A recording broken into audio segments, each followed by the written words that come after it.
I think we're live. Welcome GI from virtual land. Welcome everyone. I think we have missed all of you. I think we have all been enjoying some of the fruits of our labor as we have so many visitors in the Capitol and lots of compliments and accolades, but knowing we still have some work to do. So with that, I will turn it over to DI to bring us up to speed. Great. Thank you guys so much. And thanks for letting us be virtual for this session. It has been a while since we've been able to see you.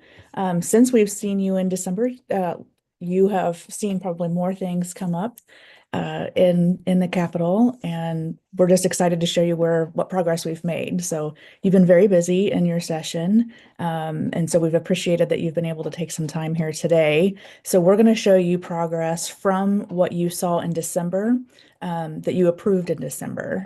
So since December, there's been a lot of work that we've done. We've continued to work very closely with the core team, we're continuing to keep everything moving forward and on track, given any sort of feedback that we got from in December for all the different pieces.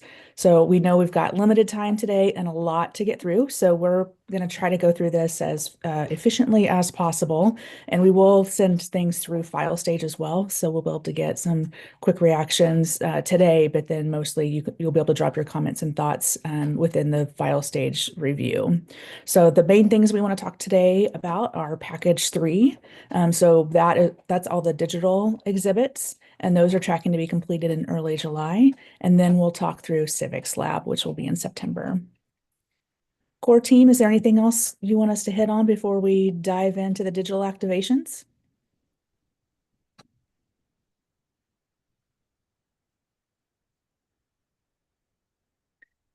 I didn't hear anything, so I'm guessing that's covered the opening so the core team doesn't have anything else. okay, great. I'm going to hand it over to Emilio to walk us through the digital exhibits first.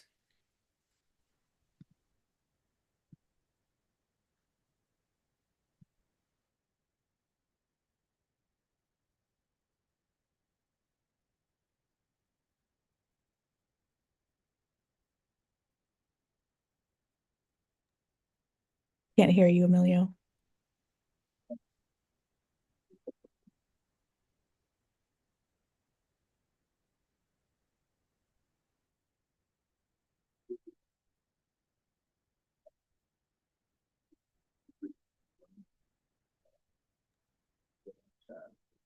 Maybe while he's figuring that out, I can start to dive in a little bit. So the digital interactives, when you saw them last, we were really in UX design and starting to get into UI. So user experience and then user interface, which is truly the design.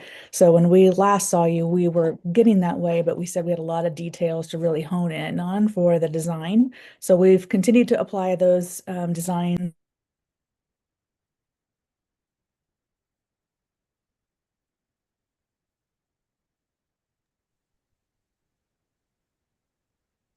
Okay, it muted me at some point, so I'm not sure what you heard.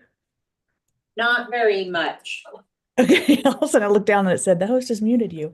So we have, since you last saw us, we've been working through the rest of UI design. So you started to see some of those designs come to life in December, but we had a lot of tweaking to do. So we're right in the middle of UI design and software development and testing. So that's what we're going to show you. So instead of walking you through some wireframes, you're going to see a snapshot of what we've been working on, and then a video so you can see how it works in the system. Let's see, can we hear you now, Emilio?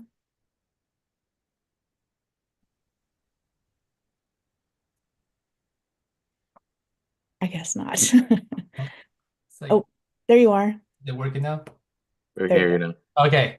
Sorry. I don't know what's going on. All right. So like Rachel was saying, we are in this loop where we have taken the UI design that we had. It has moved into software development, but at the same time, when we are doing reviews and we're evaluating the apps that are in progress, we're identifying UI edits. So we make revisions to the design as we go, because now we see things moving. People are we're testing them, so we can see we have things are could be updated. We find bugs, we're identifying any missing content. We're integrating the content that the core team and WHS is writing. It's getting approved. So once it's approved, we're uploading it to our content management system. So then that we get to see the content in the application in context. So then that's where we start to find, we should find this, we should add that, oh, that image, we should crop that image, or we should tweak that, like all these things. That's what's happening right now. So what we're gonna run through two of them: the timeline, the foundations of progress, and the capital kiosk. So for reference, this is what the foundational progress is. It's a big screen and the info panel on the right. We are, like I said, we are integrating the custom content into the management system. Front-end software development is in progress right now. So you can see things like this where we're sort of working on building the app. And then you will get a file stage submission after we are in the middle of a 60% review right now with the core team. So the core team has been reviewing this app. We'll debrief, we'll take their feedback, and then we'll make an update, and then subcommittee will receive a submission of that following that update on our part. So then you get to see and review the stories, the content, the layout, all the functionality, and all that. We have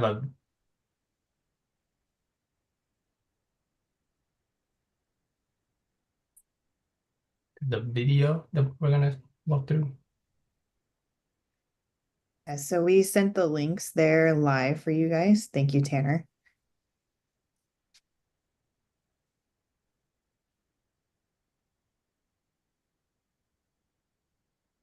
So this is the current state of the app right now. So then if you play, you'll see the images, the main story that has this image carousel on the left. So then that's gonna animate through. So users don't have to click on it. It'll just animate through. But then a visitor could pick an image, and then if they choose one, then it'll sort of stops the auto animation and you can flip through it. Eventually it'll restart.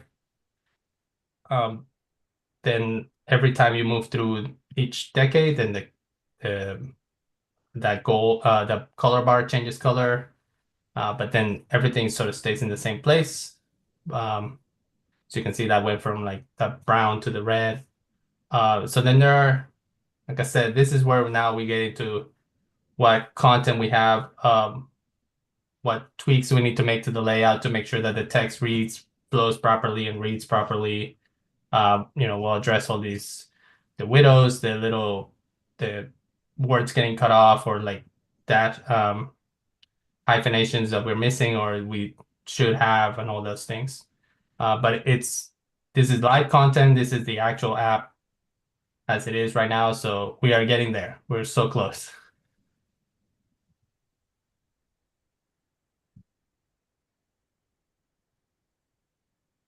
Yeah, very, very cool. And I'm already like peeking at some of the content to say, wow, this is gonna be fun, because we have the ability to add so much more than what's on the status. So that's very, very fun.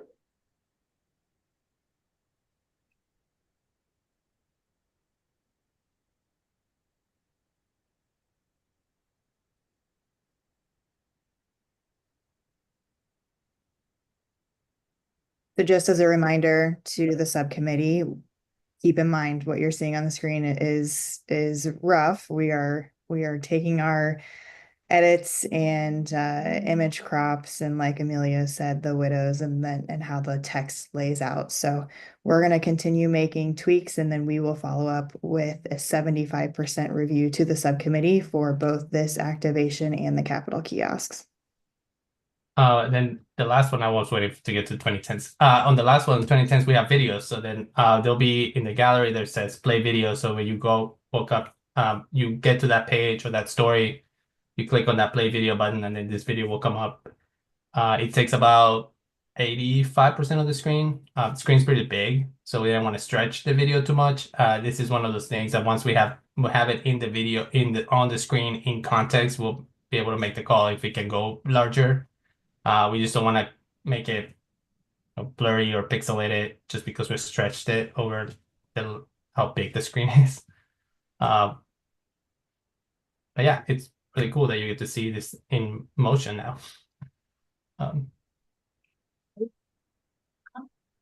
Can you remind me? I remember we had a conversation about including the Black 14.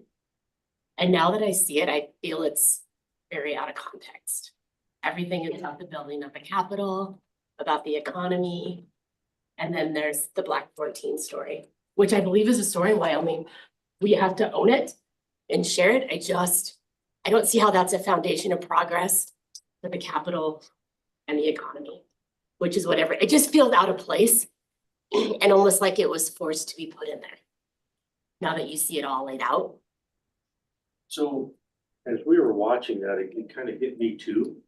But the way you stated it is probably the reaction I had too. I just, it is part of our history. I'm just not sure that it fits in the middle of that, but.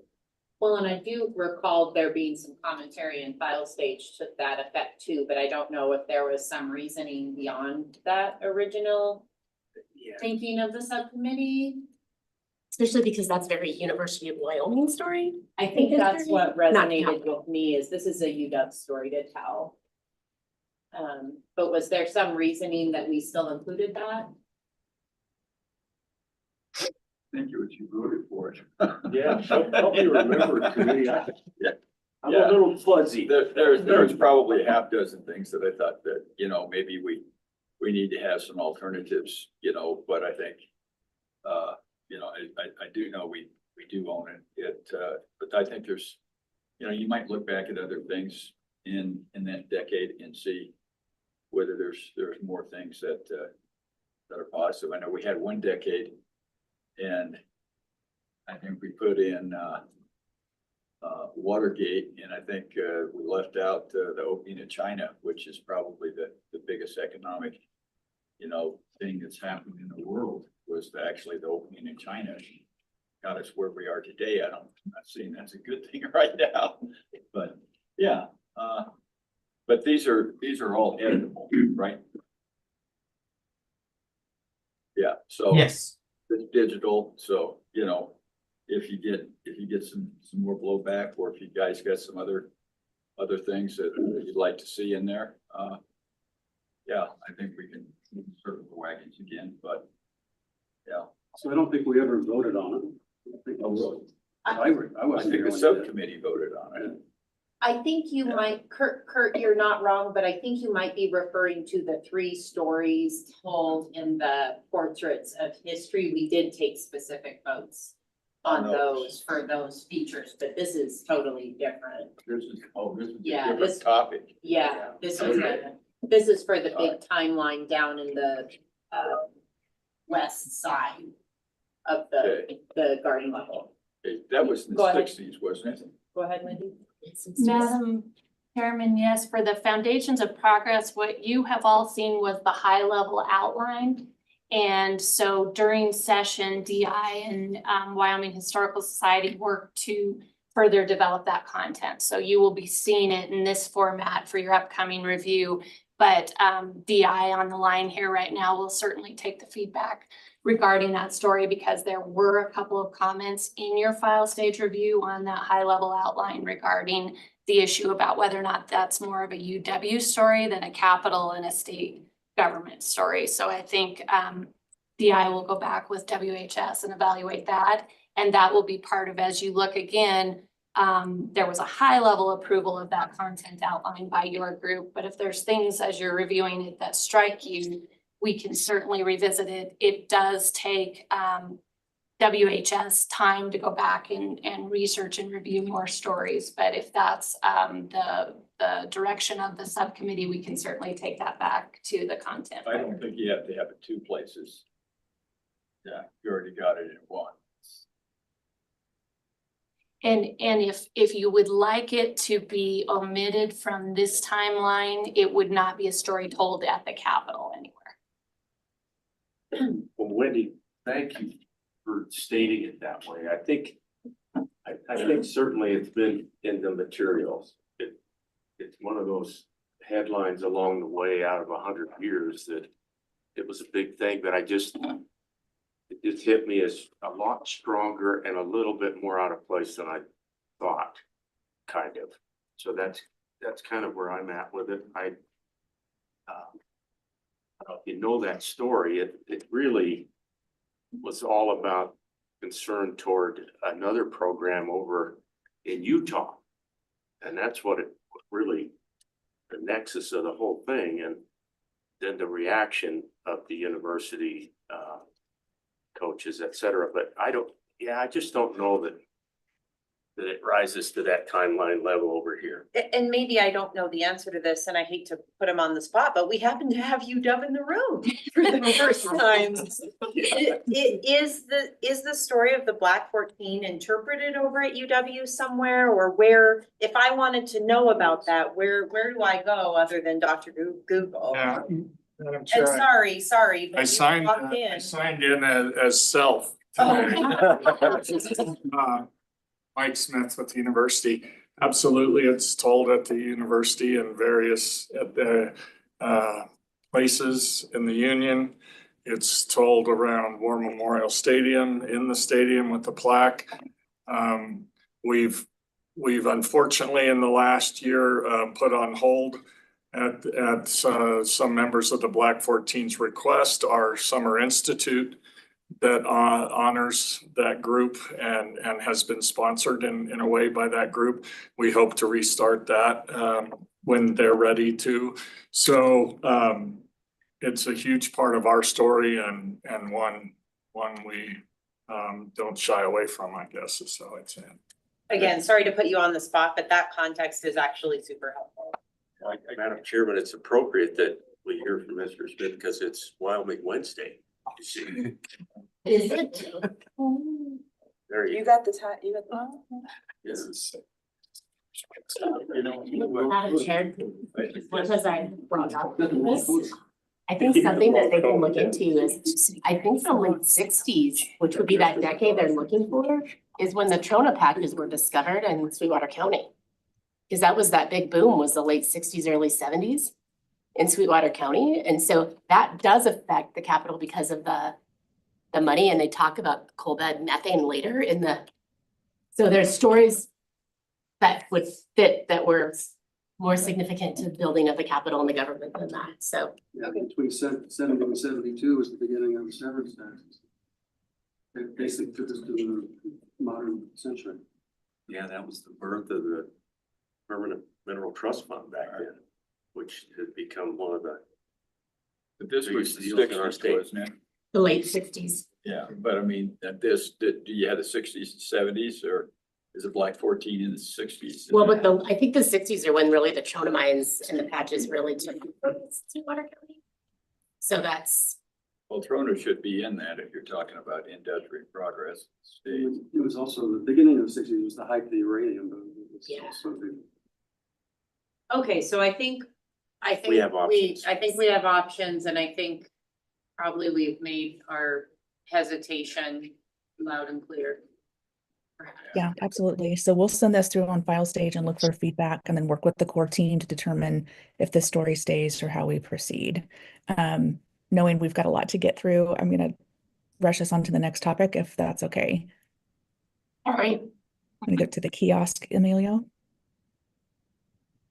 Yes. That's the next.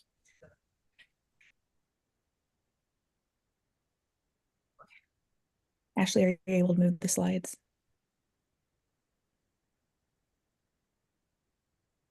It's moving on my screen, but it's not transferring.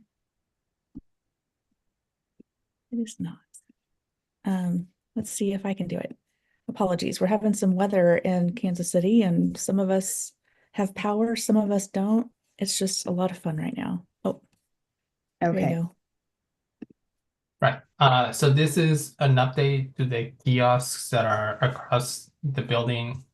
So we're using it as a wayfinding tool, as a to point out where the new exhibits are, where meetings are, where the any room is. So it's a high level preview of this. So then same status, because we're in development, we're reviewing, we're building the applications, we're adding content, we're adding the content that for the core team and our team is writing. We're also adding the content that we can get from the databases, like locations of like legislators and meetings and all those things that we can pull from your current databases. And then the same steps, we're going to redo a 60% review with the core team, and then we'll address their comments or feedback, and then we'll resubmit this to the subcommittee for another review.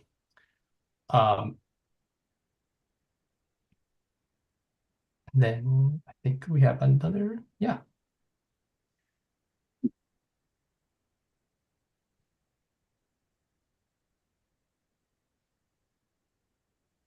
Yeah, so we'll see some things moving here. You can see the scroll at the bottom. Then right now we clicked on we went into the meetings, find our meetings. So now we're clicking through. This is like, you click on the more info icon there, and then the meeting comes up. This is the same info that's on the website right now. So then we're pulling straight out of the legislature website. So we're getting all the same info. We can filter the meetings. So you can see what House, Senate, joint. We can sort it by time, so we can see what meetings are tomorrow, meetings are this week. This month, I think we're going, yeah, fine and official. So here's statewide elected. Then you can see their bio. This content lives in our CMS, but then when we go into legislators, we'll see that content is, again, coming out of the database into our kiosk. So Look pretty serious. I'll get you a better picture than that. I'm too serious. but yeah, so all of these are that we're pulling straight out of, we're connecting to the database, and then we're just loading that content up. So whenever that, couple years of new elections and all those things, new legislators come on, then it'll just repopulate. No one needs to update this. It'll just be updated once the website's updated. I have this little nifty map which you can find.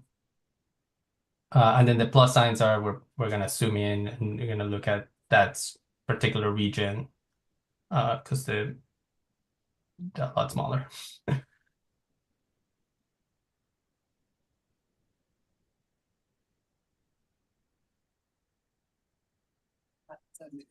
It's like that's easier.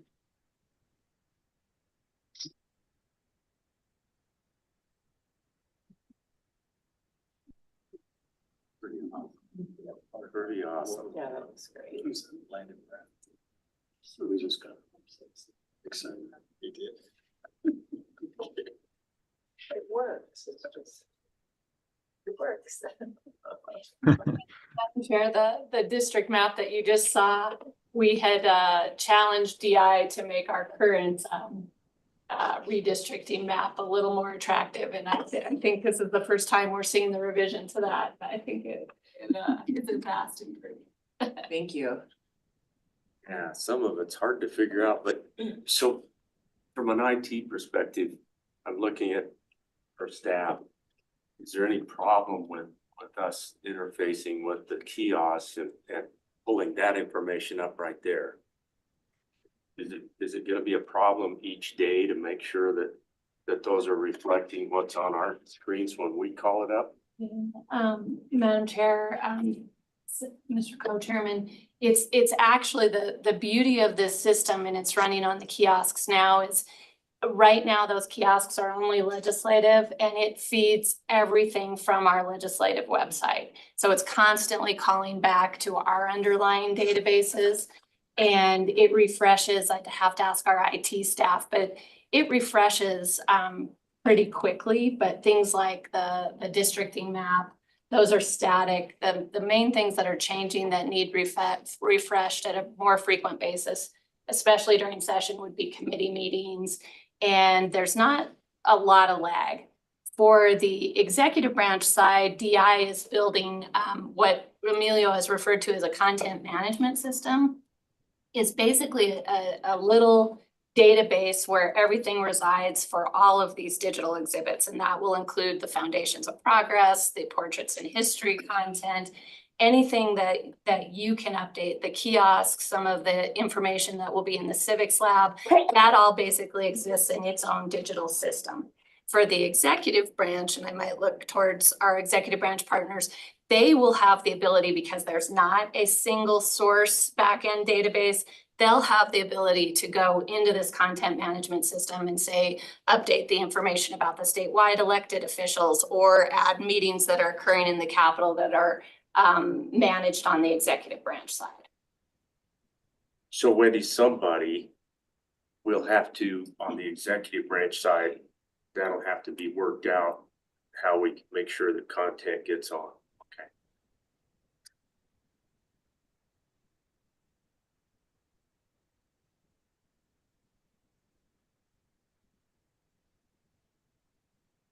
Madam Chair, members of the committee, you are seeing the dome drone footage, as if you remember, you've seen part of that. So they're kind of scrolling through as what a visitor is going to be able to do from each level. And then, you know, flying inside of the dome as well.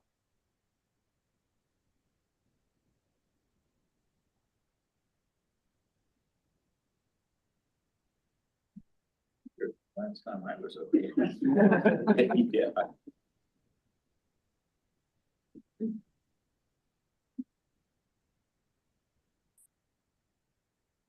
Right, and this is right now it's being controlled by the mouse and the when we were recording it, so it doesn't move that fast. You can move it as fast as you need, like the visitor will be able to move it as quick or as slow as they want to. Like that speed right now that's just us dragging the mouse. So it feels like it's moving really quick and might make you dizzy. The visitor will have the control over that.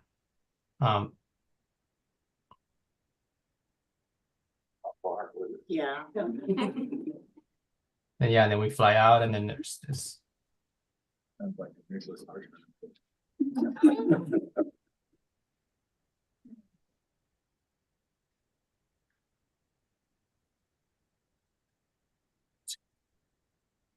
Whoa.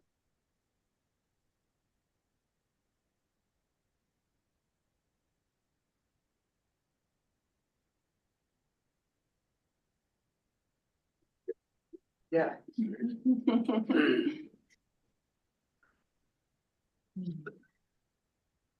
Good thing we got all that footage with our little drone, because now you might shoot those down now.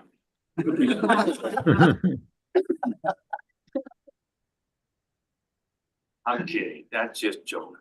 And then one of the nice features that we have on there is like you can see how the color, the bottom and the top of the change, and then we can change the location of the kiosk essentially. So it's color coded based on where they are in the building, so that they match the color of the panels and the sections. So we're gonna put them all across, and then we have the little nifty settings screen that we can make sure that we know where, you know, once we have the kiosk in place, we can change the color to match everything that's around it. And then this is the Capital Quest, the kits. So we're showing them, lack of a better term, Easter eggs across the building. And then they get to learn a little more and they get to see where they are.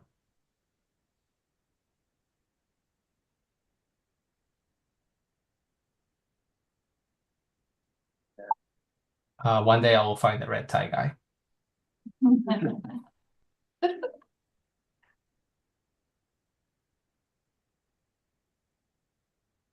Thank you, Emilio. Yeah, What a that's great project. Same, yeah, same note as before, like that was the app in progress built, so it's really exciting to see it come to life. And Great. Knowing we need to move forward quickly, we'll dive right into the portraits of history. Nigel? Hey, good morning, everyone. Is it morning? Yes. I'm gonna take over sharing from my screen. Is that okay? I just went ahead and did it. So you're asking for permission or I'm asking for forgiveness? permission. Well, please forgive me. Okay, so the vault, just as a reminder where that's located, down on the first level, just to in the kind of governor's gallery area.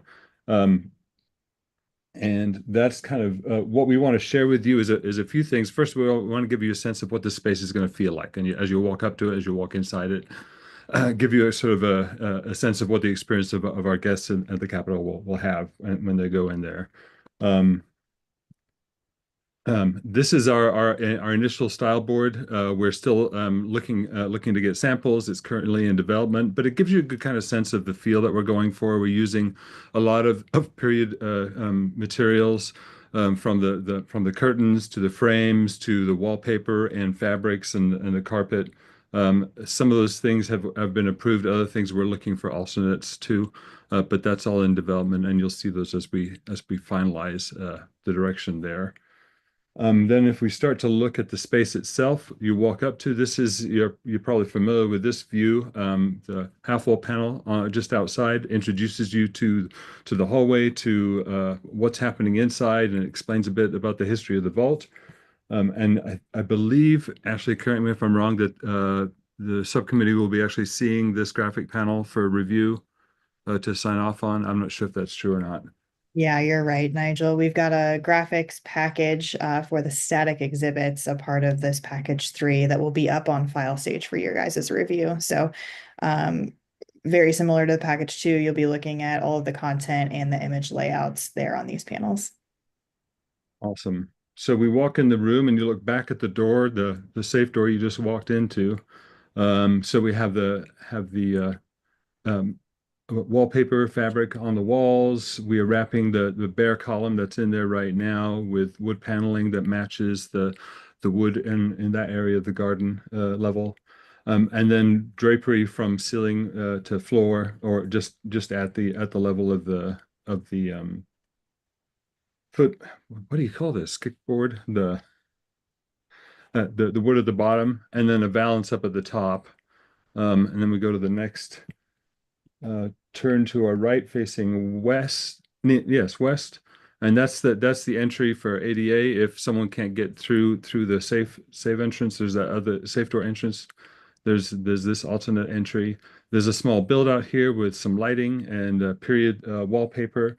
And then you turn south, and the first of the 3 screens is here, with the control panel below, the gold frame that makes it feel like it's artwork hanging on the wall. And we go around the little nook. This is a built-in HVAC return or something like that. So that's in that cranny over there, which limits what we can do in that space. But it's a great place to reinforce the name of the room and give it a sense of elegance and place. We turn again to your right. Now you're facing east, and then here are the other 2 screens with drapery on either side of them, and this beautiful balance across the top that's scalloped overhead, and the little control panels below. That gives you a sense of what the space feels like. And now we're going to kind of look at the stories. And I don't, Chris, if you want to take over here, or do you want to tell me if you want me to push the button, and I can do that. Yeah, if you don't mind, just I can just tell you when to change it, if that's okay. Absolutely. Hey, Nigel, before we go any further, we're seeing part of your desktop. Can you expand your screen as much as possible or go to full screen? Sure, yeah. All right. Thank you. Awesome. Okay, thanks, Nigel. Yeah, and you can go ahead and move on to the that first slide there. Yeah, so we're going to share with you. We've got 5 different pieces of content that we want to share, and the first pieces are the idle state animation. So as Nigel was just showing you, on each of those screens, we're going to have a different story dedicated to each one, and we've chosen, as you probably remember, a representative painting that has something to do with that story. And so when people walk into that room, we've essentially brought these paintings to life with some subtle animation. And so these are just going to be playing on a loop as people come into the space, kind of get them to come up and hopefully interact with them a little bit. And so we have the 3 different pieces here. And I think, is Rihanna in the room there? I think we had sent her links and she was gonna play these. Sometimes okay. Oh, sorry, Chris. I just sent you guys a note. We need to have them share on your end. They're not telling us. Oh, okay. No worries. Yeah. I can give it a whirl here. Should I start with agriculture? Sure. Yeah. So this will be for the agriculture story. And this is, I think it's about a 15-second loop showing that Potter's Bowl painting. You'll see some subtle animation here. Okay. So far away from modern livestock. Well, that's why it got shot. I love the eyes blinking. That's awesome. You got a couple of eyes up here at the back. That's awesome. And I should have mentioned, this is what we would call fine animation. So not quite final, but pretty close to it. And these have gone through some revisions based on some feedback from the core team.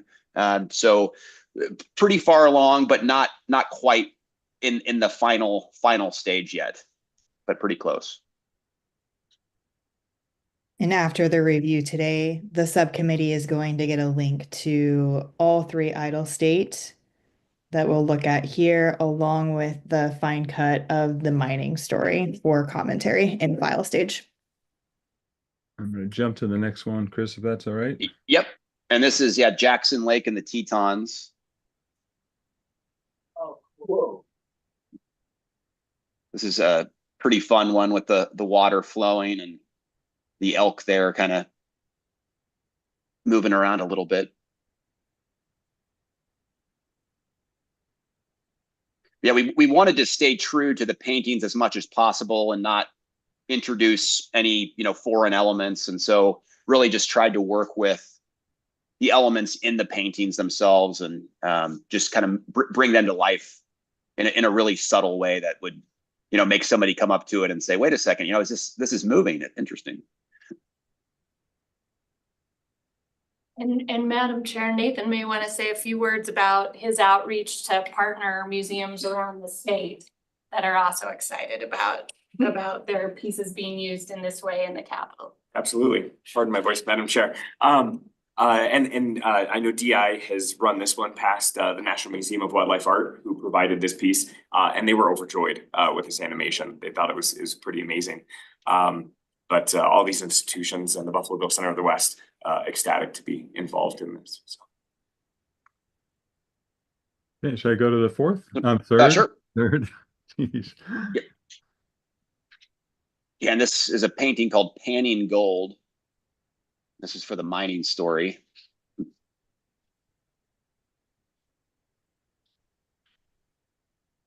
So like the previous one, we've got some movement with the water and then just a little bit of subtle movement with the guy there. Some water coming out of the pan. Yeah, sorry. Oh, okay, now I do.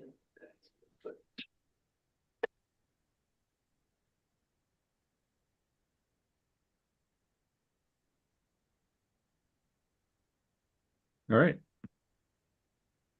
Okay, great.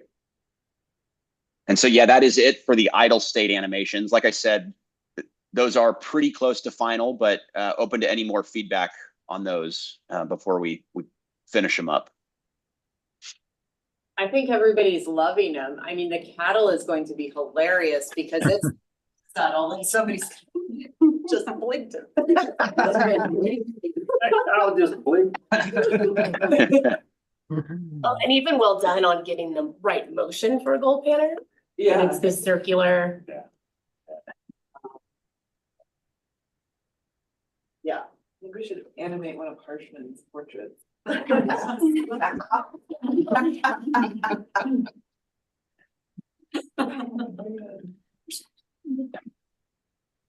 Okay, great. Well, thank you. And then we've got two of the main pieces of content that we want to show you. In this first one, this is also what we would call a fine cut. So almost final, but not quite there. Visuals are really close. A couple notes on audio. We do have the final voiceover in there. So that's sounding great, working well. We have 3 different music tracks that we're using. They're stock music tracks, and so they have an audio watermark on them. So about every 20 seconds or so, you're going to hear this low-pitched voice say premiumbeat.com, which is an audio resource we use. Once these tracks are approved and purchased, that audio watermark will be removed. So that can be a little bit distracting. So something you may notice in the audio. But yeah, I think with no further ado, I think we can try to go ahead and play this. Okay. Coming in about 2 minutes, I believe.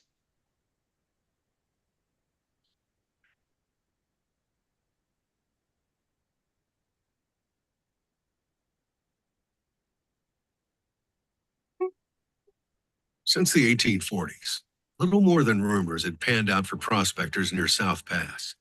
But people around here have never taken their dreams lightly.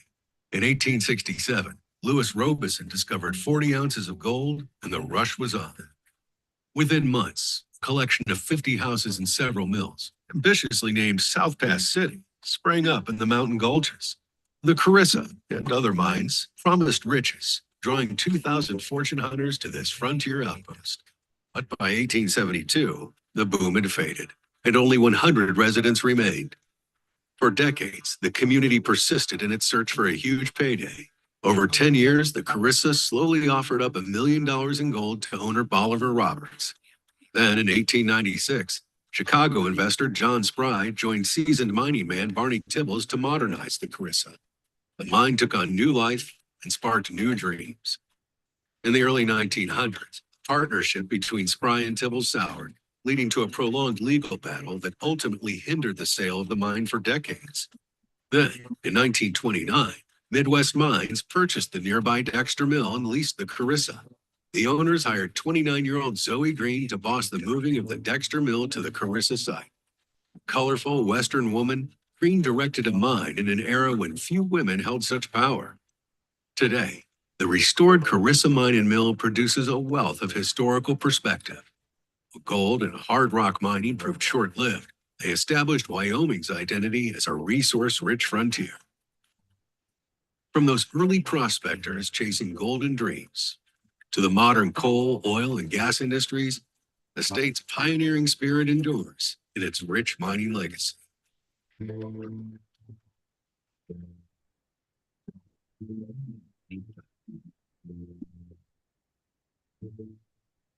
Now, is the music supposed to be behind that? I heard that too. I heard a little bit, but we couldn't really hear the music. It's probably very choppy and buffered because it's playing over the internet. So we may need to give you guys the file, make sure that we can get it over to you guys so you can play it. It'll be way less choppy. The music will be there, a little bit cleaner all around. So yeah, And Chris, you might want to talk about that. Yeah, you'll have the links to these where you can view that same link that Nigel just played. But yeah, a lot of times when we play through Zoom, it's unfortunately pretty choppy. So yeah, it's just a little hard to hear the music. But yeah, it'll sound much better when you can actually visit the link.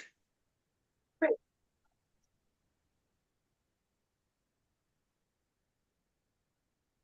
But yeah, a lot of great archival assets we had to work with there. So it's definitely fun to put that together. And yeah, like I said, still coming together, but pretty close to being final. So.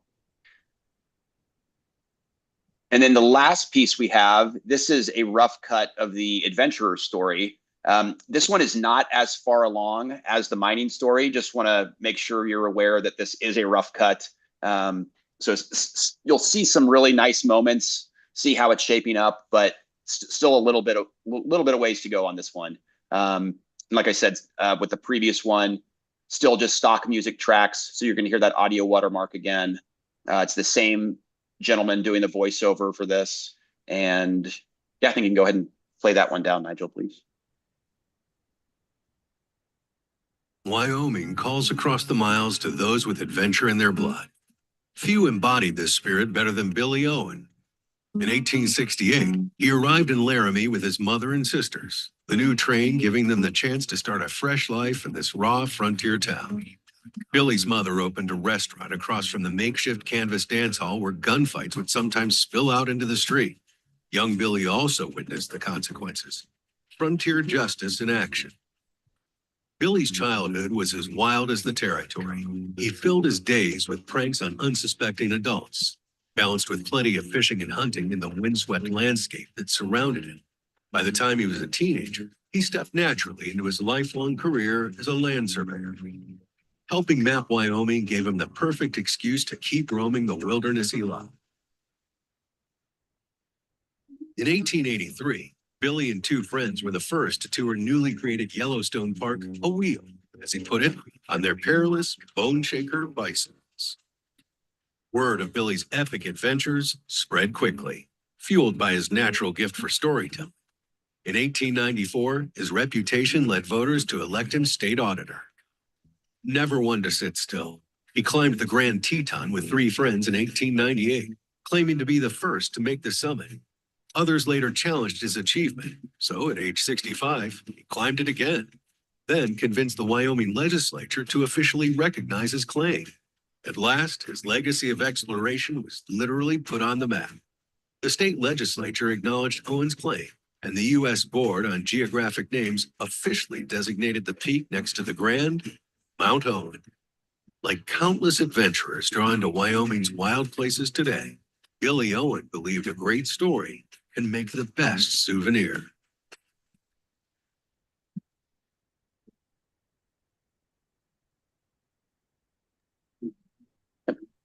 And yeah, that is the rough cut of the adventurer's story. And that last clip you saw there, that film supply label, that's also a stock clip with just a watermark that we're thinking about using. Has not been purchased yet, but if it does, that will be removed. So still coming along, but like I said, you can see some fun moments in there and how it's coming together. Yeah, and this has still not, we have not had consolidated feedback yet and have not made revisions on that. So yeah, still looking to make lots of updates on that one. That is an Oscar nomination for editing. Thank you. Yeah, they're fun pieces to put together. So we'll still have the agriculture story to work on next. That'll be the last one that we put together. So that is yet to come. But that is all we have for portraits of history as far as content goes. So thank you. Great job, Chris. Lots of little decisions that really make up what the quality ends up being at the end. And I know the core team and subcommittee had to make some hard decisions in terms of visuals and audio and who's going to be the voiceover. So you can see these all really have come together very nicely. So thank you all. Okay, to keep on track, Nigel, we're a couple minutes behind. So static exhibits, let's try to do it in 10 minutes if we can to stay on course. Yeah, I think absolutely we can. A lot of this is about just making you aware of stuff that you will be reviewing and seeing, if I remember my schedule correctly. So we're just going to kind of alerting you to the different elements in these three locations: the caretaker's niche, the architectural vitrine, and the governor's niche, all on the garden level. Starting over with the governor's niche.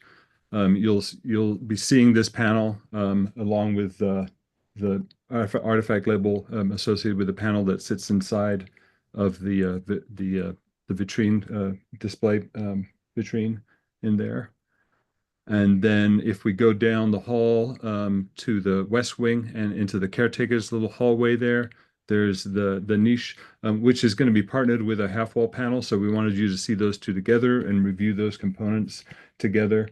So you'll be getting those elements, including to review the half wall panel, the panel that goes on the background in the niche, the FCO letters that live above that within the arch and the two artifact labels in there. And then finally, the larger vitrines that are on the north side of the west hallway, where we have all the artifacts associated with the original construction and the remodeling of the Capitol building. You'll see all the content has been employed there now. The position, location of the different artifacts has been finalized. The particular artifacts have been selected and designated for a location, and all the writing's been done. So we just need your opportunity to review all that content, make sure it aligns with your expectations. And I think that's for all the niches. Now, if these are the background images in some more detail that you'll see in the DD deck of these elements. And then what we refer internally as the stage vault, that's just this one vault down, one of the Mosler vaults down on the south passage from the east to west side of the garden level. And that's kind of the view from outside. The graphic panel associated with that introduces you to the stage vault itself. And then inside the stage vault now, we have the central cabinet, which will display the artifacts. And then we have two wings that come back. Let me show you the next spreads so you can see how those two wings live. They create this kind of view in the space. So this background larger gray box is the primary display. And then these just help to sort of make the room feel complete. Let me just go back up to those. So that's how those two wings work, and it's modeled after this period safe that Kylie actually found for us, and we'll also be using some of the illustrative approaches used on the exterior doors of the existing Mosler vaults, as highlighted. You can see those kind of details up in the corner here. And these are the different artifacts that we've landed on, changing in focus as we move down the cabinet from a territorial to a combination of territorial and state to state, and then a focus on the land survey. And then this is the artifact, the half wall panel that sits outside the vault door, that introduces you to the concept of the space inside and what its purpose was, and then gives you an opportunity to look in some detail at some of those banknotes and checks, rather. Doubles. Okay, should I just move to the south path, student path? Did anybody have any questions about the niches and vitrines?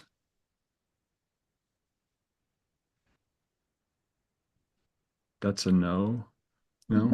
Great, Rachel. All right, sweet, excellent. Okay, I think I did that in 10 minutes, or maybe you're counting this too. South stairwell. So we start. This is a student path. So they're coming from their buses up at the top of this, going into the entry in the east building, and then down that first set of stairs. So as they go down the stairs, they will see this wall graphic with FCOs welcoming them to the Capitol building. It kind of mirrors what they just saw coming in, helps to elevate this space. They go down these all the way to the bottom of the stairs. They see the first flight. They see that large encompassing image that comes into either side about 5 feet and all the way across the 9-10 foot width of the stairs and all the way to the ceiling. That visual, and then they go down to the hallway, and down the hallway, it's completely wrapped in visuals that gives them a real sense of arrival. and celebrate some of the beauty of the buildings themselves. So I'm going to break down what's on all these walls so you get a sense of how that story unfolds. We start by welcoming them. Now we've welcomed to Capitol Square. Now we're welcome to the people's house. We want to reiterate that this is their house. We do that with this sky view starting as you're going down. This is on the classroom side, the sky view of the Herschel building, which is what they're in right there, with the dome in the foreground. We have a section of the Wyoming Constitution, the Declaration of Rights in handwritten in this next section. And in the next section, we have the Senate chamber, which directly opposite in the hall, there's the House chamber. After that, there's a detail of the south face of the Capitol building. And then at the very end of the hall, the thing you see at the very end before you make your left or right, wherever you're going, is a close-up of the Capitol, the U.S. flag above. I think it's the Senate side on that dome on the Senate side with the U.S. flag flying. If you start from again from the gallery end, opposite this sky view will be this front face view of the Capitol building, showing the facade of the Capitol as seen from Capitol Avenue. And then next to that is the constitutional delegate historic image on the steps of that very same Capitol building. They're just looking at next to it. So we see that shot captured there. And the next element, which is directly opposite the Declaration of Rights from the Constitution, is a quote from Margaret Mead. It's, "Never doubt that a small group of thoughtful, committed citizens can change the world. Indeed, it's the only thing that ever has." And "Citizens Can Change the World" is in the bronze FCOs that protrude from the wall, and "Never Doubt" and all other text is the vinyl directly on the wall. So it gives that one statement a little bit of prominence in that space. Next is an up view of that front facade, showing the arch, and the arched half wall panel that talks about the media center is directly in front of this. So the arch from the building mirrors the arch on the half wall panel. It really sort of pays off those two architectural shapes used in both instances. And as I said, opposite the Senate chamber is the House chamber, and we finish off with a detail from the east face of the Capitol building. Any questions or thoughts? Wow. Nice. Wonderful. Exciting. Good. All good things. Yay. Yeah, I'm excited about how this developed, and I really appreciate the feedback we got from the core team that got us to this place. So it's looking good. And Madam Chairman, what was kind of fun is we had high school and college interns here during session, and they had done some meetings. Dick Keene, our intern coordinator, was here earlier, but they had done some meetings going through all of this information and provided suggestions to the DI team. And I think Nigel's representation is really what the students gave a lot of feedback on how they wanted this hallway to feel a little more inspirational and exciting as they walked down it. So I think it does a good job of reflecting their feedback. All right, awesome.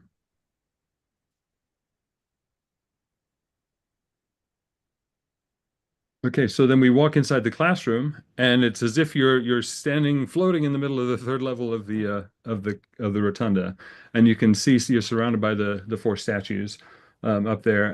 And then in this space, we're looking at potential options for the FCOs that will live on this wall, which is just above the little counter that you're sitting right next to right now, saying the most important role in this building is citizen. And then as you look around the room, you're kind of surrounded by that image of the rotunda. So that's how the text would live. And I've indicated where the screens are, which is why the statues are offset in these.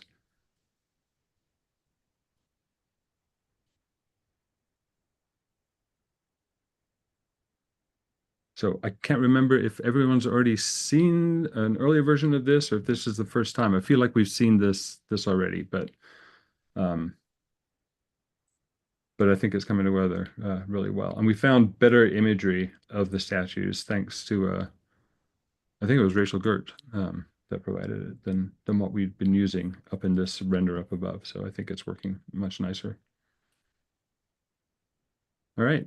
Any questions about the student path?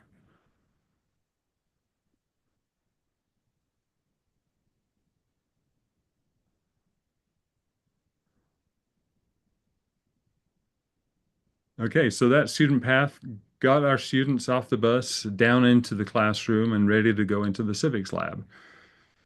So let's talk about the civics lab, and Emilia and I are going to kind of walk you through how that's developed. Again, as a reminder, that's just right next door to where you're sitting right now.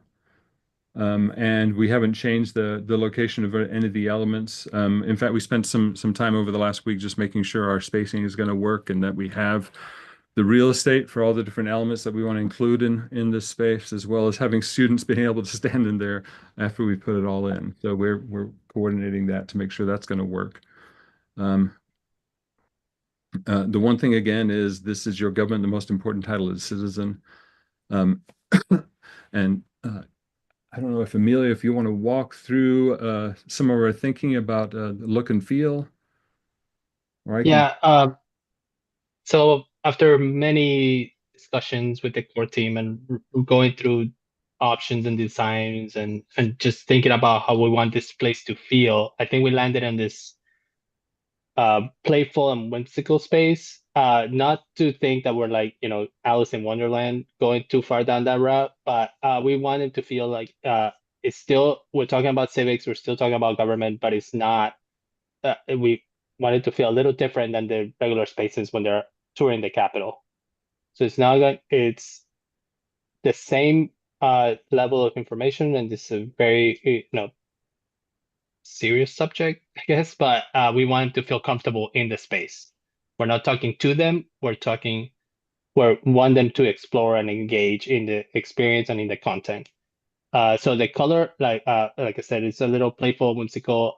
We want the color palette to be inspired by package 2. So the same colors that we've been using in the building, we're taking those and I would say turning them up a little bit so they feel more kid friendly. Typography is going to get updated. We're stylizing our illustrations a little more. We're using architectural elements from the building, kind of the way like the contrast from like the images that you'll see on the hallways towards when you come in here is like we're using the same idea of like architectural features and things like that, but we're going to stylize them a little bit so they're not as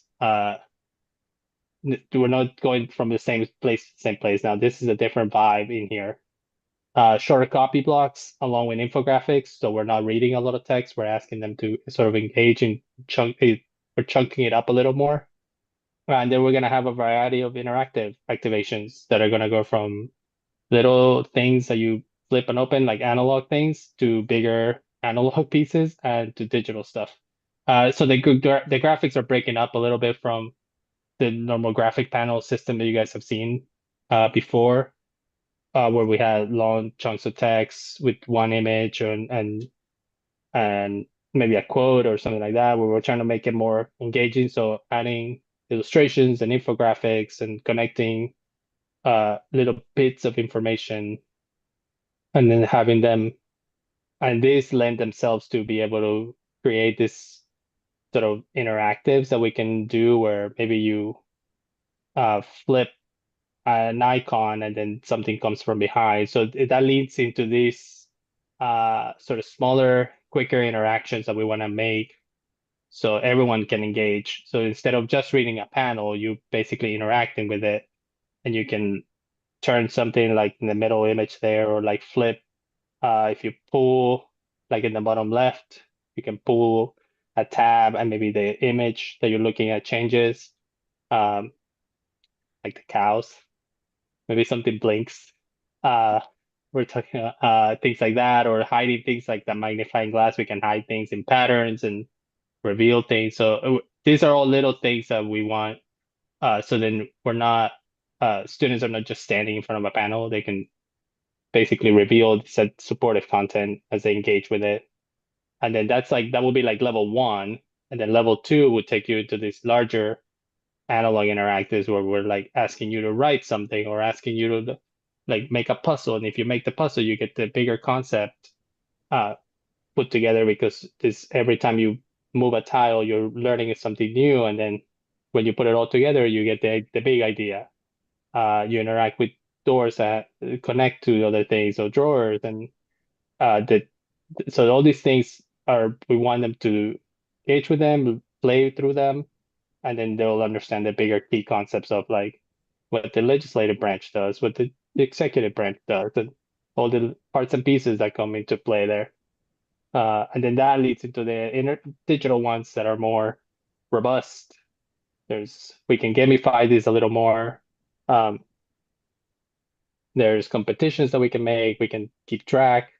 We can so we have things where you'll see as we go through each station, but there are things where we're asking two students to not compete, but collaborate with each other. So these are things that we get to do, and then we get to confirm that they're completing the task, because we can do it through a screen and an application. So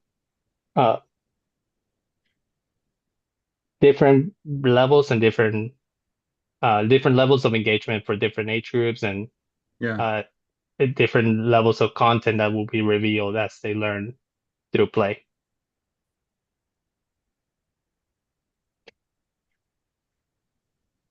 And Madam Chair, this is another area that the interns reviewed, and you might recall the last time you saw this space, the aesthetic was more reflective of what was in the Capitol.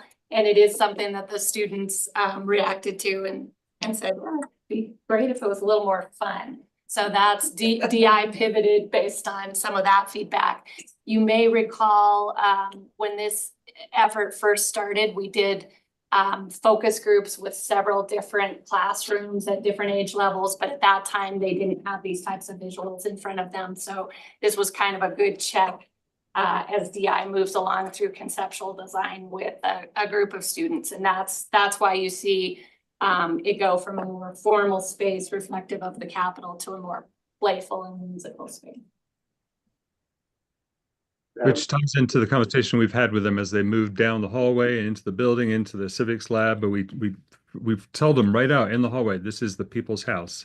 And to do that, to be true to that within the civics lab, we've made it a lot more approachable. It's not as foreboding as a high architecture that we find in parts of the building. It becomes accessible to them. I really like that change. I don't think I could have verbalized this on my own, but the old, it looked like a learning center for kids, but for adults. Yeah. So I think this is it sounds like this is grabbing us a little bit more. Yeah. Or at least this level of kind of more fun and playfulness as opposed to very nice, but a little stodgy. Yeah. Yeah. I feel like Wes Anderson came in and it's it. Yes. Yeah. Amelia, we want to walk through how the space has evolved, the different stations. I mean, this is kind of where we were last time, where we've kind of mapped out the content and where it lived, and at a high level talked about those elements, and from that we've started to evolve it some more, and now we've defined the particular content in each of these different areas. And as we go through, we're just going to quickly go through the different kind of 5 stations throughout the room. And then when you have a chance to review this, you'll get more detailed information about all the different points of interest throughout those 5 stations. Was that everything you wanted to cover, Emilio? Yeah, so then we have called out here, I think the next one. Yeah, so then we dive into each one. So this is where we were last, I think December. So last time you guys saw this, the subcommittee got to see this. You can go to the next one. Yeah, so yeah, like Nigel said, like we were mapping content, so we knew what we were trying to, what content we wanted to address. and how much weight we were giving it on each station. And then now now we're adding, you start to see this come together. It's not, we're at that middle step right now where we're updating some of these graphics and the colors and to follow the rules that we have set that we talked about before. So these are going to change, but the pieces are all there and the weight of all these pieces are there. So we have a commit to action interactive that's analog where kids will write a note and then there's a mailbox there that you can drop it in, and then later on you get to pick the best ones and those get to pin, and then those get served as inspiration for the next group. There's this government impacts you analog and digital. So there's a screen, but there's a hands-on thing that you get to do, move through the fictitious city and see the points where government impacts you.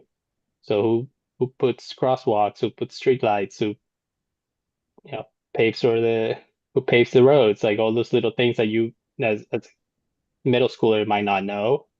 But then yeah, we have the graphic stylized illustration in the background that's evolving as well, same as the panels. But so you can start seeing all these clues and things that we're trying to add into here as we move through. So and then at the top we have this life cycle of the law thread that we're pushing through the entire space, where if you were to stand in the center of the room, look up, you would see that process move through the room. You can keep going. Okay. So we're looking. You'll see everything's in grayscale because we want you not to focus on the color or particular shapes or particular subject matter of the graphics, but to see whether the mix follows the direction. I mean, right now this follows a sort of the agreed upon partition of the content. Now we're suggesting some of the interactives, both analog and digital, that would sort of echo that content and express it in the most engaging way possible. So we just want to get your feedback on those elements that we've selected for those type of interactives. This doesn't include all the sort of micro interactives that we talked about, that first of the three types of interactives. Those are there just to add a little bit of magic and surprise in different spaces. These are focusing on the interactives that are meant to communicate core elements of the narrative in this point in the room. You keep there's So that's where we were with the legislative station. Yeah, sorry. No, you go. You can go. Yeah. And then shall I keep going? And then this is how this has evolved and how those different components have become actual elements within the space. Which things will be graphic panels? You'll see that we're always introducing the concept to the left with the archtop panel, highlighting the article of the Constitution that's relevant to the subject matter. And then we talk about the different type of analog and digital interactions that we might have within the space. Like for this first one, what are the real jobs? So talking about the citizen legislator, and then the other components, the balance and comprise, which is a digital interactive that allows two people to play up against each other, or against the interactive. And then this is like a sliding wall puzzle, more analog, that helps you to put the legislative process in order. And then all these walls, you'll notice, will finish with that passport check-in interactive at the very end of the experience or towards the end. And like Amelia was saying, across the top, that life cycle of the law continues across the top foot and a half of the wall.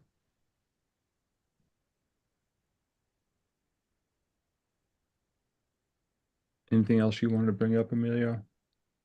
No, we have a few, like the what are the real jobs one is it's a mix, and we're trying to play with those elements in a couple of these stations where there might be a screen, but the way you interact with the screen is with an analog thing, kind of like the Portraits of History space where there's buttons. Our idea behind that one is there's a slider, so you get to see the legislator But then if you slide it to the opposite end, you get to see the real job. So that might be a graphic with a photo, and so again, taking clues of things that we've done, bringing them in here, and we don't want every screen to be just a screen either.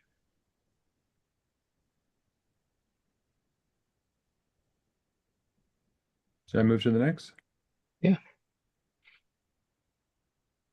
So this is where we were, the executive branch. And then here's spread out. And more, the elected officials is gonna be a touch table, so that's why it looks more like a big furniture piece. So the screen is on the top. We're gonna have pieces, objects that represent each elected official and their job. They might be in drawers, they might be on the top. We're working through that. And then you place them on the screen, and then that gives you the content. Then there is the state agencies or just cubbies. They're different sizes because depends on what we're gonna put inside. And then the front will say it might be in form of a question or it might be in form of a statement of like who protects fish. That's my favorite one. But then you open it and then you get the answer inside. Tells you who does that job, what agency does that particular job. And then in the role of the citizen, we're trying to add a little bit of an extra layer. So we're trying to show like the things that you as a citizen could do, because state government, state agencies have all these jobs that are not necessarily elected. So you could become part of the executive branch as a citizen and do your part. So we're using right now we're talking about using state school subjects as an entry point, and then go from that, use that as an entry point, and then that expands into if you really like science, these are future career options for you in state government. And then it ends again with the passport check-in.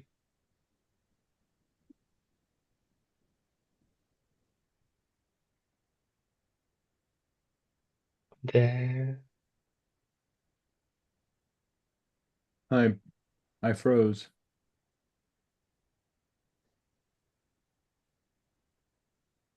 The PDF first, or? Oh, I got it. Yep. Executive branch. Oh, that's where down. Oh, I'm going backwards. Sorry. Okay. Judicial branch and separation of powers. Those two stations in the same wall together. And this is where we've arrived.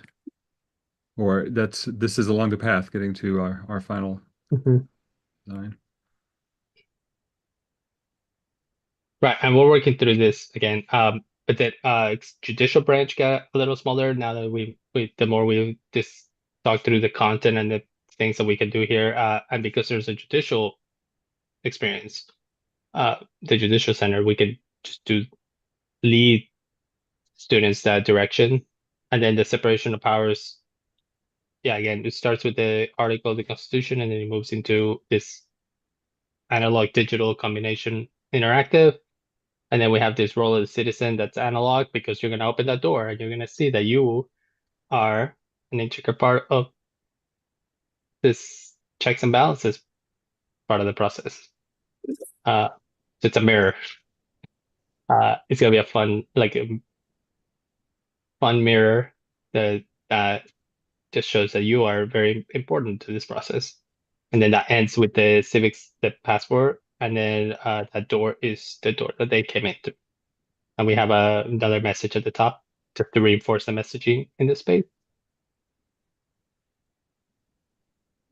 All right. I think that covers the space. Yeah. Yep. Any questions or thoughts?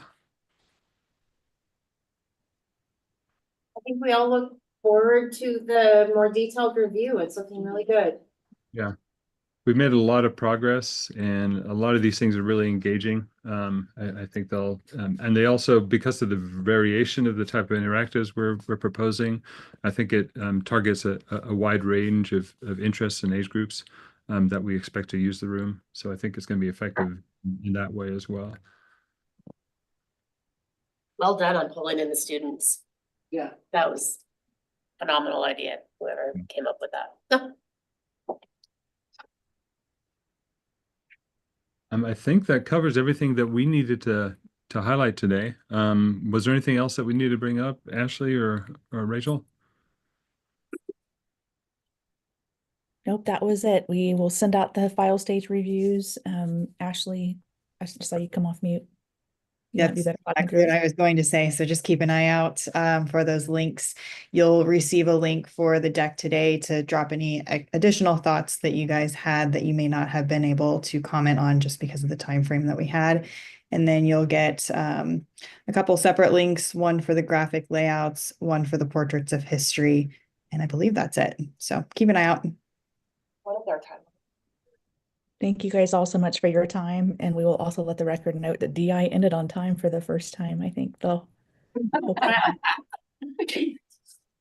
Thank Madam, if Ashley, can you clarify approximate dates? So the one review will be coming to the subcommittee today and how long they will have and approximately when you expect the next reviews to be coming. So the subcommittees will be able to be looking for those in their email. Course. So we will upload the deck that we reviewed today right after the meeting, and we'll send a link out. The portraits of history is already up on file stage, so I'll invite everybody from the subcommittee meeting here as well, and we'll generally keep everything open for 1 week for commenting. I guess the graphic layouts, in addition to that, will be uploaded today as well for you guys to review. So you'll be getting a lot of links today with about a week to review for each separate one. Yeah, Ashley, correct me, and then between now and your April meeting, also getting some additional reviews on the kiosk and foundations of progress. Once DI's had some time to make the edits, we reviewed it, but it didn't meet this package, so you'll get one review immediately. And then in the coming weeks, you'll get another review, but before the April meeting. So we'll just have you keep checking your emails and remind you as time permits when you get a break between now and the April meeting and into session.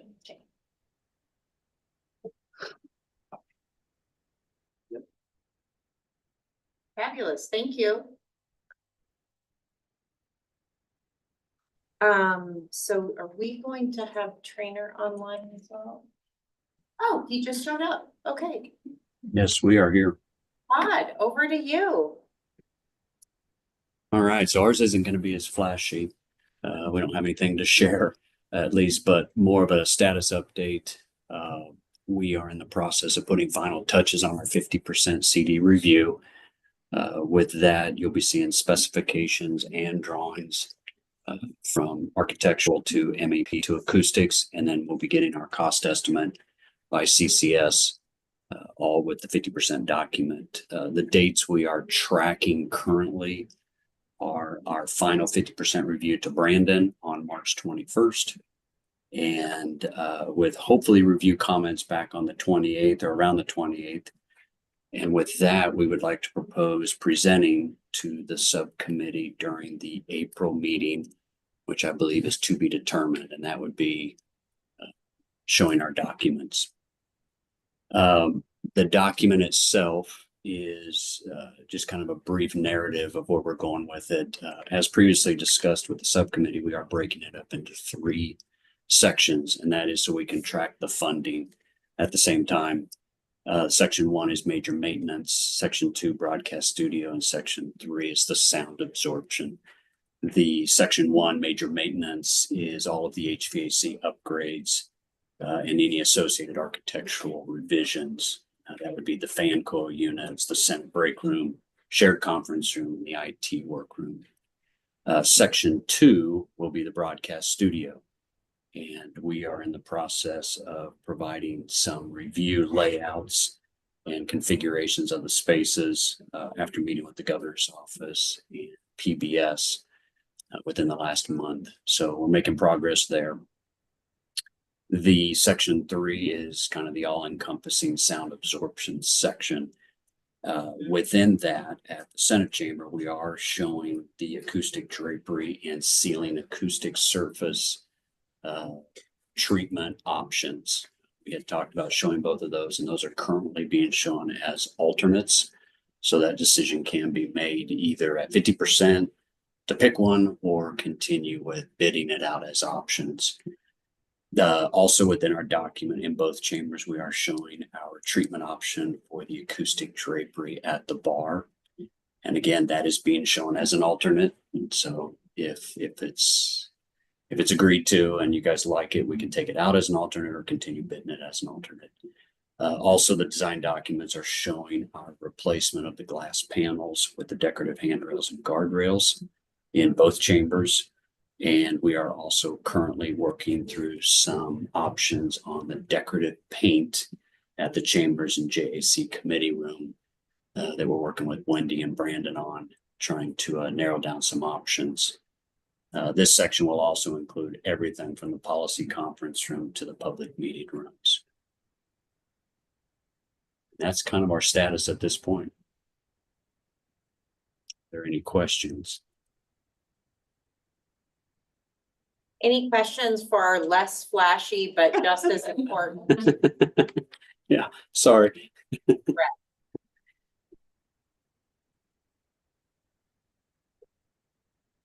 Right, we appreciate the update. Okay, go We ahead. hope to see you in April. Madam Chairman, I would say Brandon and I have gotten a sneak peek at some drawings and renderings that Trainer has done for the broadcast studio. And I think that space is coming together nicely. So we look forward to showing you some options at your April meeting. Fabulous. And that room seems to be getting some traffic, even in its current state. Yeah, great.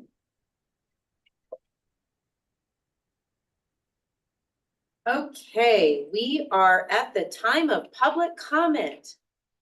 Poor Mike, who was just hiding from the legislature. We want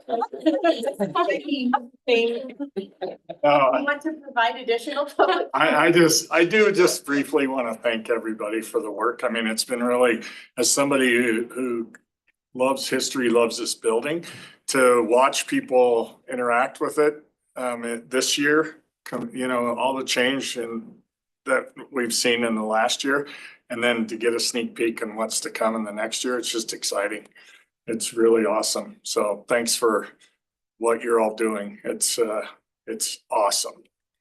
And I can't wait to see what you have planned.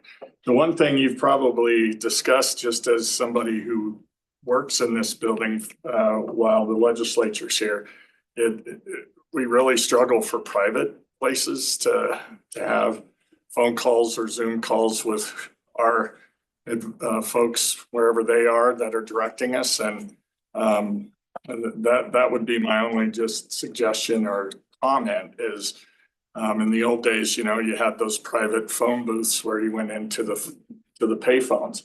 And if there were any opportunity for some of those spaces where you could get a little privacy to have a phone call, something I've noticed a lot this year. The comfortable chairs all around in different nooks are awesome, you know, but as people walk by, it's really easy to hear what other folks are saying. So, but I'm just really excited and thrilled and appreciate everyone's hard work. Thanks. Any other public comment? Being that we've maxed out the public, I'll take that as Betsy. All right. Okay. Good job, everybody. Other meetings and adjournments. So these are tentative dates. Do we want to gut this out right now, folks? What is the 22nd and 23rd? What? That is a Tuesday and a Wednesday. Tuesday, Wednesday.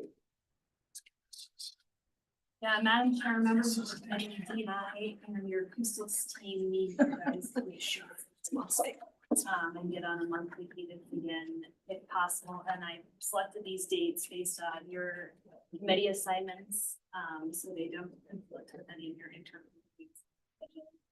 So if it's possible, we'd like to hold a definite April date, today and perhaps even May or two. Amendable to selecting some dates.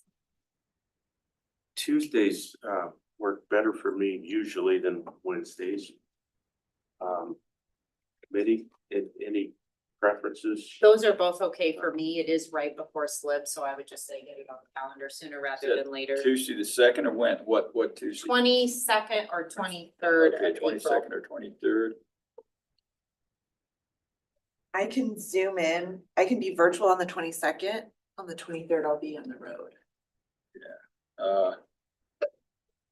So 22nd. So is the 22nd. Tuesday. Yeah, Is sounding Yeah, I'm better. Kurt? I'm busy all day Tuesday and out of town on the 23rd and 24th. But I might be able to zoom in. No. Yeah, I may be able to zoom in. I'm actually out of town on the 22nd, 23rd, but I guess you guys can tell me when you're gonna do it, and I'll see if I can't find a spot. At least listen to what's going on. Sounds like the 22nd is maybe better for more of us. Okay. Next proposed dates are May 21st. And or 22nd. 22nd is probably not good. The 21st. can't do it that week. At all.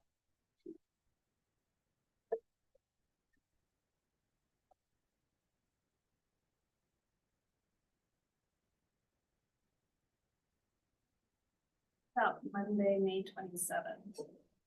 That's a Tuesday. Tuesday. Tuesday, May. Tuesday is Memorial Day, or excuse me, Monday, it's May 26th is Memorial Day, so what about Tuesday, May 27th? I can do that. I can do that as well. Tuesday, May 29th, right? May 27th. That's, oh, you're on May. Okay, Yeah, I'm still sorry. in April. Yeah, I can do the 27th. In May, yeah, I'm open that day in the afternoon anyway. Tuesday, May 27th.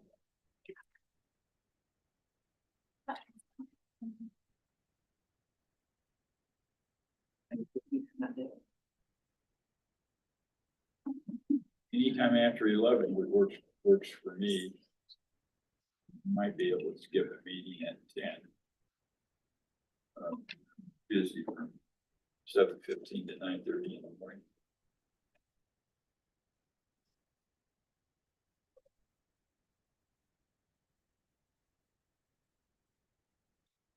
Okay, June 16th or 17th. Either. We got Yeah, I feel like at this point, either works for me. Monday or Tuesday, what's better? Probably Tuesday. June Just with 17th. travel. Okay. Yeah, just to repeat everyone, and we'll get them on the website and send out calendars. We can speak that April 22nd. Preferably a later start on Tuesday, May 27th, and then June 17th. Thank you. these are all go to Marissa anyway, won't they? Yes. Okay, good. You're the Bother with my fat appropriate thumbs.